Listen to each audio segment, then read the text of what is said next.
ഇന്നത്തോടുകൂടി എമ്പുരാനിലെ കഥാപാത്രങ്ങളെ പരിചയപ്പെടുത്തുന്ന പരിപാടികൾ തീരുകയാണ്. എന്നാൽ ഇനി വരാനുള്ളത് 2 പ്രധാന കഥാപാത്രങ്ങളും കൂടിയാണ്. എന്നാൽ ഇനിയും ഒളിഞ്ഞിരിക്കുന്ന കഥാപാത്രങ്ങളുണ്ട് എന്ന് വേണം മനസ്സിലാക്കാൻ. കാരണം നമ്മൾ സ്റ്റീഫന്റെ വില്ലനെ കണ്ടു കഴിഞ്ഞു. എന്നാൽ ഇനിയും നമ്മൾ ഖുറേഷിയുടെ വില്ലനെ കണ്ടിട്ടില്ല. അതെല്ലാം സസ്പെൻസായി തന്നെ നിൽക്കട്ടെ. കാരണം എങ്കിലേ കാണുന്ന നമ്മൾക്കും ഒരു ത്രില്ലുണ്ടാകുള്ളൂ. എന്നാൽ ഇതിനോടകം തന്നെ വന്ന കഥാപാത്രങ്ങൾ വൻ ഹൈപ്പ് തന്നെയാണ് ചിത്രത്തിന് നൽകിയിരിക്കുന്നത് എന്ന് വേണം പറയാൻ. ഇതെല്ലാം തന്നെ ചിത്രത്തെ റിലീസ് വരെ ഓണായി നിർത്താനുള്ള രാജതന്ത്രം തന്നെയാണ്.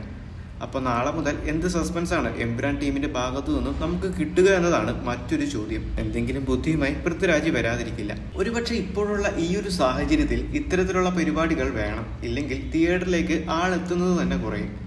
മലയാളത്തിന്റെ ബിഗ് സ്റ്റാറുകളായ മോഹൻലാലിനും മമ്മൂട്ടിക്കും കൈവരിക്കാൻ പറ്റാത്തൊരു നേട്ടം മലയാളത്തിന്റെ ദത്തുപുത്രൻ എന്നറിയപ്പെടുന്ന തളപതി വിജയുടെ കയ്യിലുണ്ട്. ഫസ്റ്റ് ഡേ കളക്ഷൻ തന്നെ. അത് മറികടക്കാൻ ഇപ്പോൾ കെൽപ്പുണ്ട് എന്ന് എല്ലാവരും വിശ്വസിക്കുന്നത് എമ്പുരാൻ തന്നെയാണ്. അതിലൂടെ ആ നേട്ടം മോഹൻലാലിന് സാധിക്കുമെന്നാണ് കരുതുന്നത്. അപ്പോൾ നമ്മൾ പറഞ്ഞു വന്നത് ചിത്രത്തിൽ ഡോൺലി ഉണ്ടോ ഇല്ലയോ എന്നതൊക്കെയുള്ള ഊഹാപോഹങ്ങൾ നടക്കുന്നുണ്ട്. എമ്പുരാൻ ദുബായിൽ ഷൂട്ട് ചെയ്ത സമയത്ത് അവിടെ അതായത് ഡോൺലി അവിടെ ഉണ്ടായിരുന്നുവെന്നും അതുപോലെ തന്നെ അത്തരം റൂമേഴ്സ് ഒക്കെ പരന്നിരുന്നു.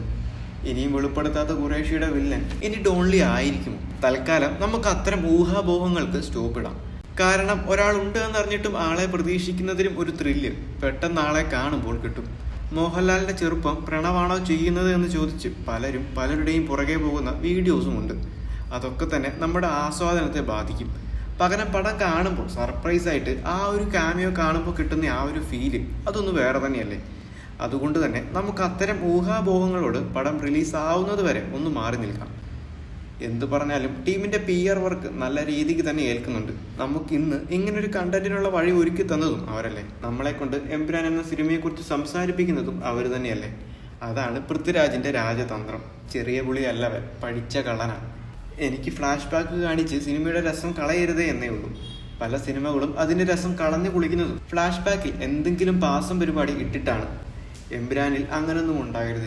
ഒരുപക്ഷെ ഇതുപോലെ ഒരു ഹൈപ്പ് വേറെ മലയാള സിനിമയ്ക്ക് കിട്ടിയിട്ടുണ്ടോ എന്നതും സംശയമാണ്.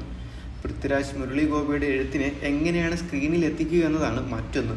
എന്നാൽ ഇതിനോടകം പുറത്തു വന്ന ക്യാരക്ടർ പോസ്റ്ററിൽ നിന്നും വ്യക്തമാകുന്ന മറ്റൊന്ന് ചിത്രത്തിൽ ലൂസിഫറിൽ എന്ന പോലെ ശക്തമായ പൊളിറ്റിക്സ് എമ്പുരാനിലും പറയാനുണ്ട് എന്നത് തന്നെയാണ്.